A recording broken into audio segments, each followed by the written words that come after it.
Hello, I'm Kelly Yates, founder of Lady Etiquette.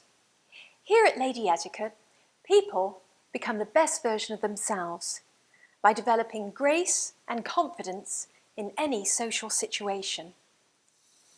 Now it's time to get romantic. With the run-up to Valentine's Day, many people have been asking me if chivalry matters anymore, or is it indeed dead? Rest assured, a chivalrous demeanour will always stand the test of time. Our femininity and masculinity make us unique and should be embraced. There seems to be a lot of misinformation and rather negative messages out on this subject, which leaves us feeling confused, especially the younger generation, who are now struggling with being accepted within their own social circles. Let's face it, it's hard enough as it is growing up today. Today, traditional gender roles and chivalry are under attack. While traditional feminism did indeed empower women, we now have radical feminists who are preoccupied with shaming our God-given gender by emasculating men, mocking romance and femininity, as well as infringing on traditional values of men, women and children. Femininity and masculinity not only complement but empower one another. Hence, I decided to make a video for Valentine's Day explaining the art of a chivalrous demeanour and why it still matters today.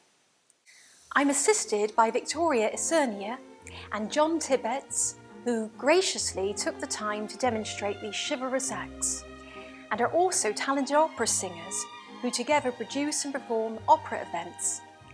I highly recommend taking the time to see their performance when they are at a location near you. Take note, gentlemen, a chivalrous demeanour is the most important attribute if you wish to be defined as a true gentleman. No matter what anyone says, ladies will always appreciate your chivalrous gestures. Now, these tips are recommended for a social situation, not a business environment. So let's get started. Now, for first dates and special occasions. Gentlemen, do present the lady with a beautiful bouquet. I recommend red roses because they represent love. If the gentleman wants to be less bold, yellow roses symbolise friendship. Red roses are perfect for Valentine's Day and will not only make the lady feel special, it will set the tone for a romantic evening. Now, ladies and gentlemen, let's talk about roadside etiquette. During the Victorian era, it was customary for a gentleman to walk roadside while the lady would walk on the inner pavement. The reason was to protect the lady from the horse-drawn carriages splashing mud on the lady's fine clothes. Today we have vehicles racing by us. Vehicles also splash water and mud. Hence, this custom is still relevant today to protect the lady from the inclement weather. Gentlemen, when crossing the road, do offer the lady your arm. A gentleman should offer his arm to the lady in much the same fashion as an usher at a wedding when crossing the road. This method is preferred rather than reaching out and grabbing the lady's arm, and is easier to steer the lady in the right direction. Now let's talk about hat etiquette. It was once custom to tip the hat whenever a gentleman encountered a lady. Today, this lovely gesture is not as common any longer because most men wear a common baseball hat, not a dapper fedora. I recommend the gentleman, when he sees a lady he knows, at least touch his hat to show respect and smile. This gesture is less flamboyant than lifting the hat off the head and still shows respect for this lovely tradition. Now, a favourite tip: when kissing a lady, hello or goodbye, gentlemen. Gentlemen, when kissing a lady hello or goodbye, for example, at the airport or railway station, do remember to remove your hat. This rule is to prevent the hat obstructing your kiss. Now let's talk about elevators, when entering and exiting elevators. Gentlemen, Do be courteous and allow the lady to enter the elevator first. However, if there is elderly people or a special needs person, they will always take precedence over the lady. For safety reasons, children will follow their parents, not before. Now let's discuss car etiquette. Gentlemen, if you are driving, before you proceed around the driver's seat, do open the door to allow the lady to be seated. When travelling as passengers in the back of the car or taxi, the same rule applies, and the gentleman should communicate to the lady that he will walk around to the other side. The reason for this is so the lady doesn't risk her dress rising up when sliding along the back seat. Consequently, the lady does not risk any impropriety. Upon arriving at your destination, walk around, open the passenger car door and assist the lady out of the vehicle. A lovely gesture is for the man to offer his hand. Now let's talk about staircase etiquette. When ascending, the gentleman should follow the lady behind to protect the lady from wandering eyes looking up and give the lady a sense of protection. A romantic option is to hold hands while using the staircase. The staircase is wide enough. When descending the stairs, the gentleman should take the lead in front of the lady, particularly if the lady tends to vertigo, and offer comfort with a sense of security. Did you know, by merely entering a restaurant, there's quite a bit of etiquette involved? Upon entering a restaurant, it is the gentleman's responsibility to open the door for the lady. Do step back to allow space for the lady to enter before you. When entering a restaurant, the gentleman should remember to remove his hat. Do avoid calling out ladies first, because keep in mind this is plural to a group of women. I recommend you say the lady first. This way you are calling out the title rather than the gender of a group of women. Or you may simply say after you, if you so prefer. When seating the lady, during the Victorian era, ladies wore dresses which were a little awkward to manoeuvre when seating, and the gentleman would assist the lady to ease the process. This chivalrous act is still appreciated today because this kind gesture makes the lady feel pampered by the attention this graceful gesture bestows upon the lady. When being greeted by others in the establishment. When you are greeted by the maitre d' or head waiter, do allow the lady to precede you, so she may be seated by either of these individuals. On the other hand, if the host greets you, do allow the lady to follow the host to the table, but be ready to seat the lady because it's not the host's responsibility.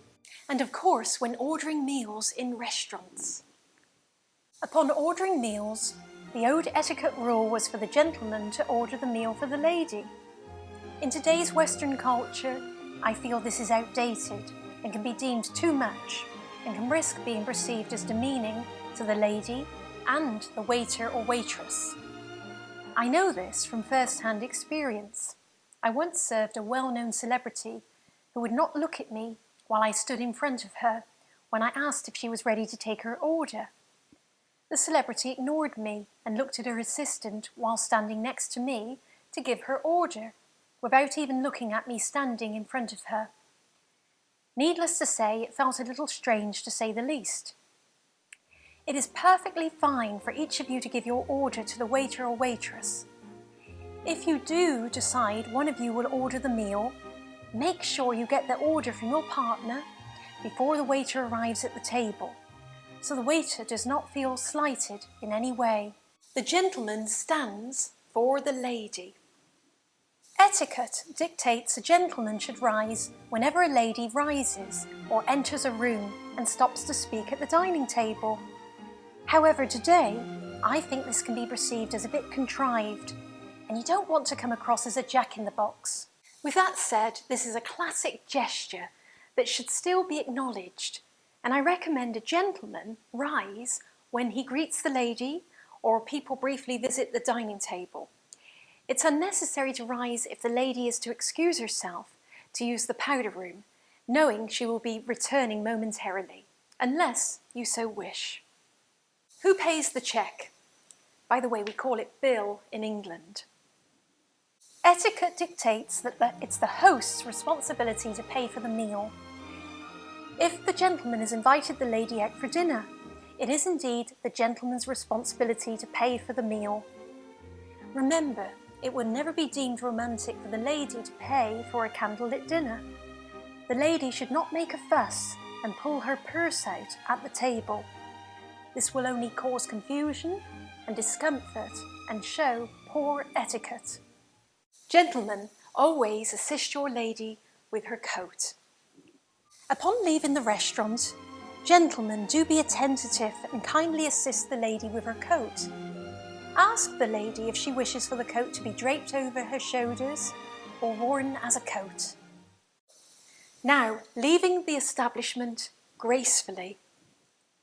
Unless you are accompanied to the door by the waiter, who will politely open the door for you, do take the lead to anticipate the door for the lady. Now it's the best part, kissing the lady goodnight. To kiss or not to kiss? Gentlemen, if this is the first date, a kiss can be a sensitive subject. I would recommend the gentleman offer a kiss on the cheek and no more. By asking to kiss on the cheek, you'll only score points. On the second date, ask, "May I kiss you?"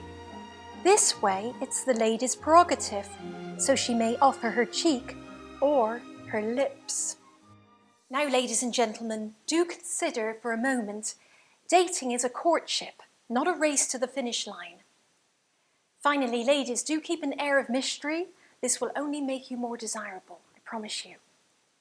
So as you can see, the classic code of etiquette is still relevant today. Gentlemanly conduct should be displayed not only on Valentine's Day, but every day of the year. Now remember, like a fine glass of champagne, a chivalrous demeanour will never go out of style. We need to keep these traditions and values going for our generation and the next. I trust you found these tips helpful. Please leave a comment and let me know what chivalrous acts you appreciate, and let me know if you think chivalry is still relevant today. Thank you for watching, and cheers to chivalry and cheers to you.